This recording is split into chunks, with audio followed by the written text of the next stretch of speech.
When you understand the mind, your life begins to change. Buddhist wisdom.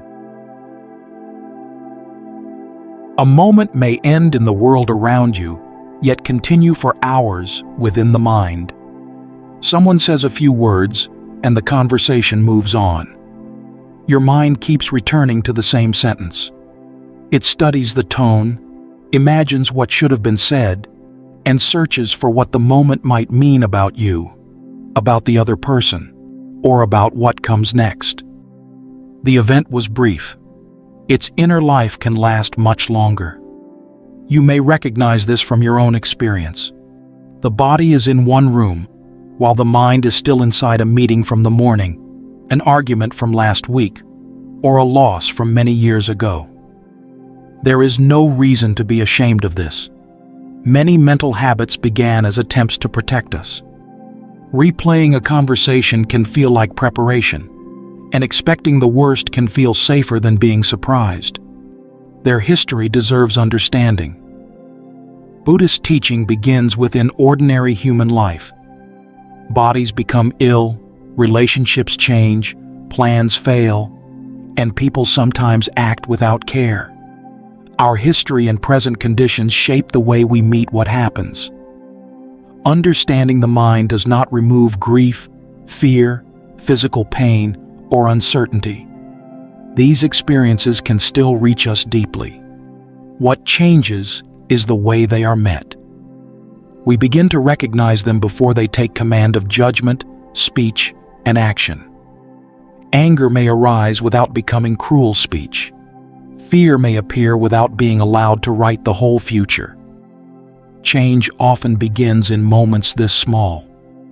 We notice what happened, what feeling followed, what the mind started to want, and what action it was preparing to take.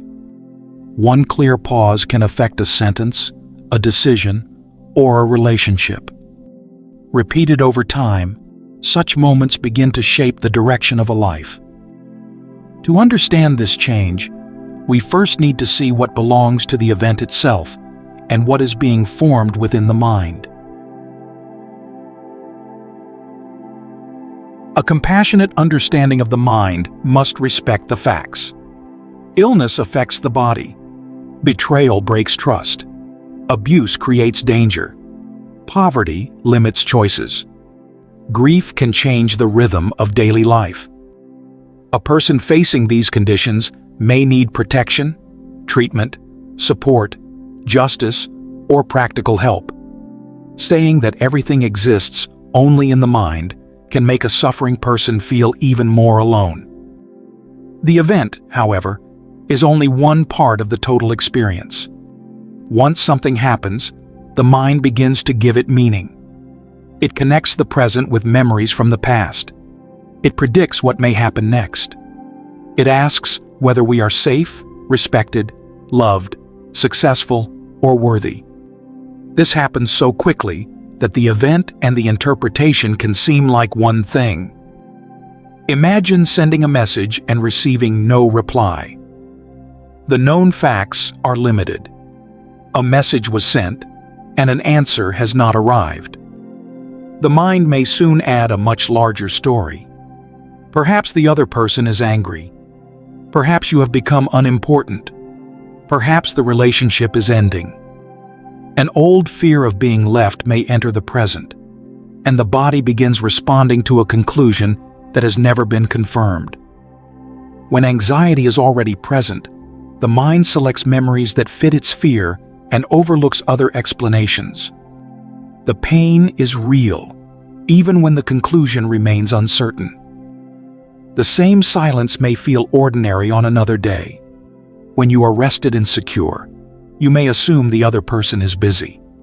When you are exhausted, lonely, or already unsure of the relationship, the silence may feel threatening. The outer event has not changed.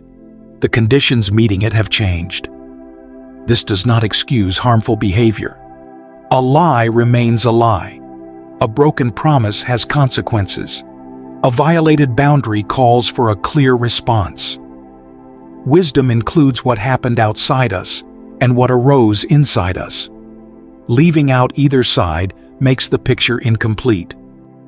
Teachings about the mind can sound like an accusation.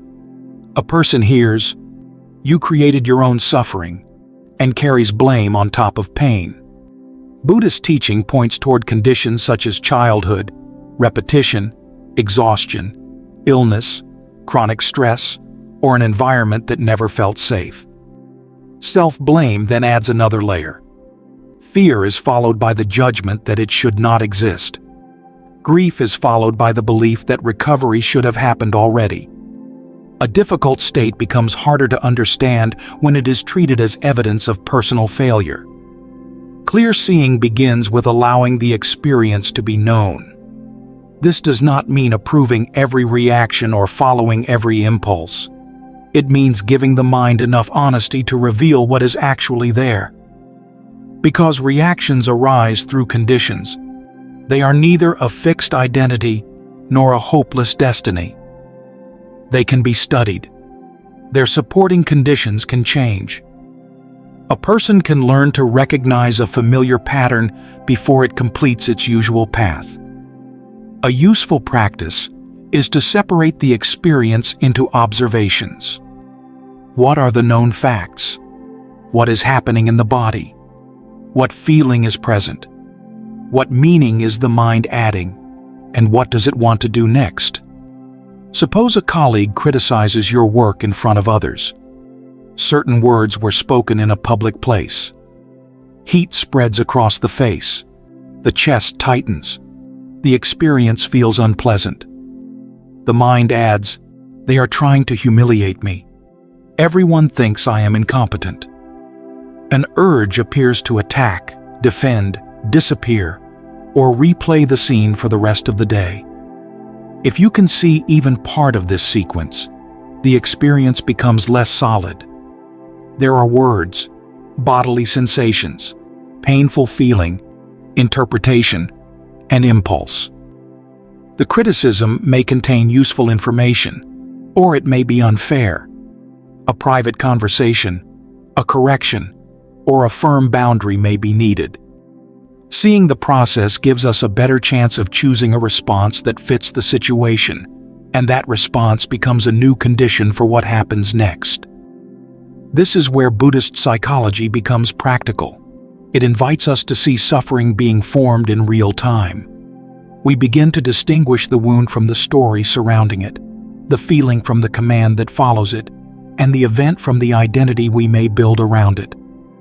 Once this distinction is clear, we can look more closely at the mind itself. We often speak of my mind as though it were a stable object. Direct experience shows a living process. The mind may feel open in the morning and defensive by the afternoon. Confidence can disappear after one conversation. Anger rises, stays for a time, and fades. A memory can change the emotional color of an entire room. After a difficult day, the same situation may appear less absolute following rest, food, movement, or a supportive conversation. The problem remains, while the mind meeting it has changed. From a Buddhist perspective, the mind is known through processes. There is contact with sights, sounds, sensations, thoughts, and memories. There is feeling. There is recognition and interpretation. There are intentions, desires, fears, and habits. These elements influence one another and change according to conditions. Understanding begins by recognizing the state that is present. In the Satipatthana Sutta, the Buddha says, "They understand mind with greed as mind with greed, and mind without greed as mind without greed." The same pattern is applied to hate, delusion, contraction, distraction, collectedness, and freedom. The instruction is simple, yet it reaches deeply into our usual way of living. When anger is present, we often see the other person's fault with great clarity and see the anger itself with very little clarity. When fear is present, the mind's prediction feels like a fact. When desire is present, the object appears to hold the satisfaction we need. Recognition may begin with very plain language. The mind is under pressure. Something in me wants to escape. I want this person to approve of me. You do not need a perfect label. You only need enough honesty to know what is happening. This changes our relationship with the state. I am a failure becomes a thought of failure is present. I am an angry person becomes anger is active in the mind. The feeling remains real. Responsibility remains important. Yet a passing state no longer has to become the whole account of who we are. This can bring relief without denying pain. Sadness can be cared for without becoming an identity. Fear can be heard without receiving authority over every decision. Recognition also reveals conditions. Anger may depend on tiredness, pride, fear, an old injury, or a need for control. Anxiety may depend on uncertainty, repeated imagination, physical tension, and the habit of preparing for the worst. Jealousy may grow through comparison and the belief that another person's success reduces our own worth. When the conditions become visible, the state becomes understandable. A habit formed over many years may continue even after we see it clearly. Insight gives direction, and repeated practice gradually changes the pattern. Rehearsed resentment becomes easier to enter. Patience, honest reflection, and goodwill can also become familiar paths. This gives us responsibility without shame. We inherited many patterns, and we continue to strengthen some of them. The first spark of anger may still appear, while the hours of feeding it can gradually become shorter. Understanding the mind also means seeing change directly. Fear changes in intensity. Grief moves through different forms. Desire rises and falls. A thought that feels absolute may weaken after rest, a conversation, or a shift in attention. Impermanence becomes more than an idea when we watch a mental state change while it is being known. During a strong emotion, notice the pressure in the body, the images in the mind, and the urge to act. You may find movement where you expected something solid. This observation makes us slower to believe every conclusion produced by a distressed mind. It can also make us more patient with ourselves. A difficult state is not proof that practice has failed. It is an event within a wider stream of causes and conditions. The next step is to see how these conditions connect. A brief moment of contact can develop into craving, clinging, and action with remarkable speed. This sequence shows where training can enter. The process often begins before a full sentence forms in the mind. We hear a criticism, notice an expression, remember a mistake, or feel pain in the body.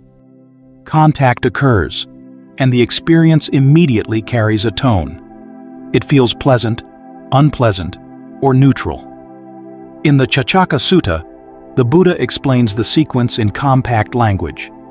With contact as condition, there is feeling. With feeling as condition, there is craving.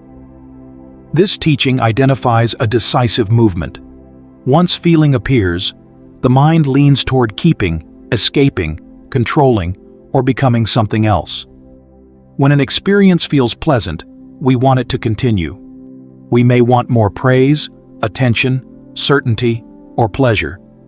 When it feels unpleasant, we want it gone. We may attack the source, escape the situation, numb ourselves, or demand that reality change immediately. Craving then develops into clinging. We attach the experience to identity and security. I must be respected. This relationship must remain. My view must win. Without this role, I have no value. At this point, the event carries the weight of the self we are trying to defend. Speech and action often follow. We send the message, raise our voice, withdraw affection, buy something we do not need, or avoid a necessary conversation. The action leaves consequences, and those consequences become new conditions for the mind. A brief feeling has entered a cycle. The central training here is mindfulness, or sati. The word carries the sense of remembering and keeping in mind. In the Sekha Sutta, a well-trained disciple is described in this way. They have utmost mindfulness and alertness, and can remember and recall what was said and done long ago. The passage includes memory in the ordinary sense, while the practice of sati also applies this capacity to the present task. Mindfulness remembers what we are doing while we are doing it. During meditation, it keeps the body, feeling, mind, or principle under observation. During conflict, it remembers that anger is present, words have consequences, and understanding should come before action. During pleasure, it remembers change. During pain, it remembers that a feeling can be known without immediate obedience. This remembering gives continuity to practice. Attention may touch the breath and disappear into thought a second later. Sati remembers to return and why the return matters. In contemplation of feeling, it keeps feeling in view before preference becomes pursuit or resistance. In contemplation of mind, it remembers to know anger as anger and fear as fear. Pain can then be known as pain, desire as desire, and thought as thought. This meaning protects mindfulness from becoming passive attention. Attention can be captured by anything. A person absorbed in resentment is attending closely to resentment. Mindfulness keeps something wise and relevant present in the mind. It works with clear comprehension, right view, and right effort. Consider an argument. The body becomes tense. The mind produces its case, and the urge to speak grows. Mindfulness remembers. This is anger. The feeling is unpleasant. The mind wants victory. Speech spoken now may cause harm. The remembering may not produce perfect behavior, yet it brings the teaching into the moment when it is needed. At first, mindfulness may arrive late. We recognize anger after the argument. With training, we recognize it during the argument. Later, we may notice the tightening of the body and the urge to defend before harsh speech begins.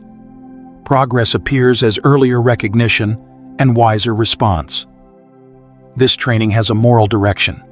Mindfulness supports freedom from greed, hatred, and delusion. It remembers what should be cultivated and what should be released. Some states need patience, some need investigation, and some need restraint.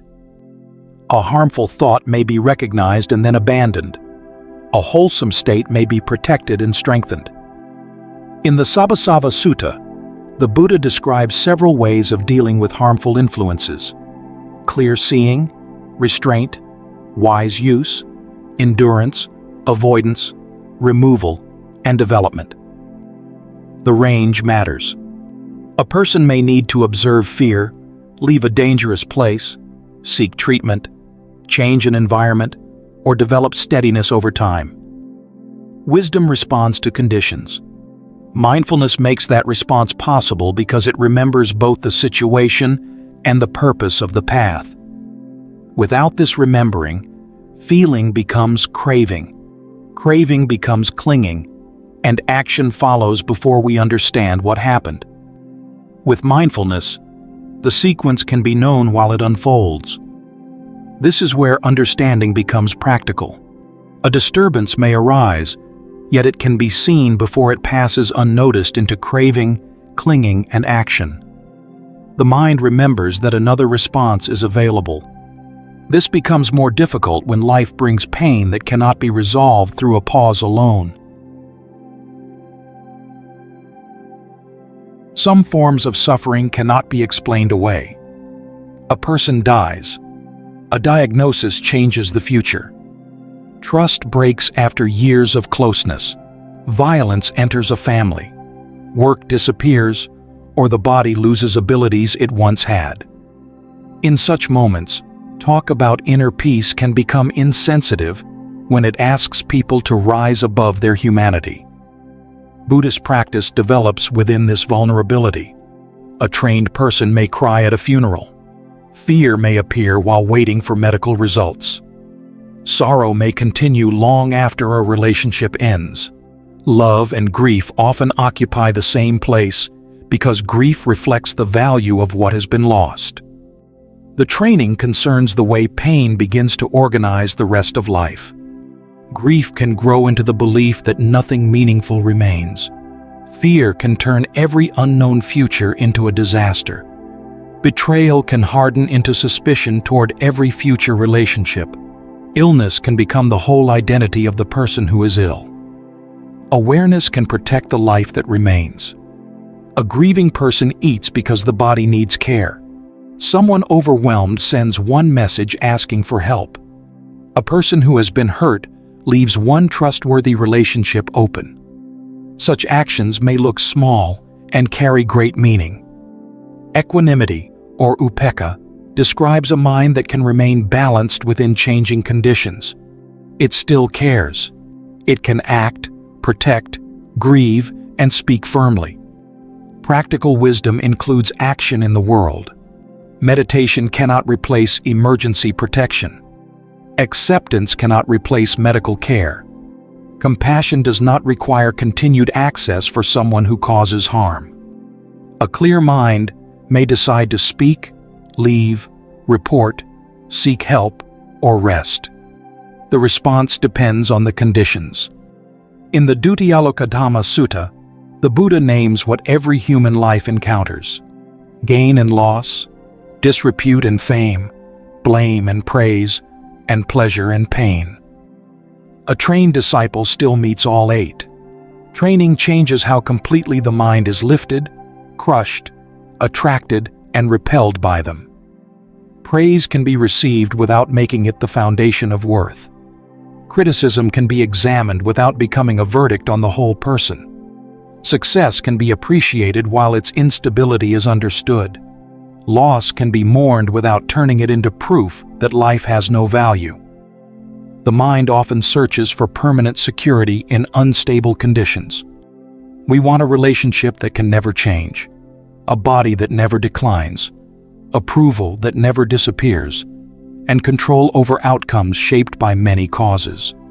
Fear grows because these conditions cannot give such a promise.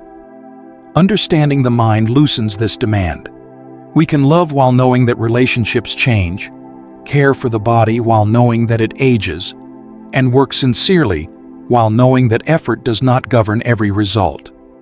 This can deepen care because people and opportunities are present for a limited time. There will be days when you understand this and still feel overwhelmed. Awareness may return after the words were spoken or after a night lost in worry. The moment of remembering still matters.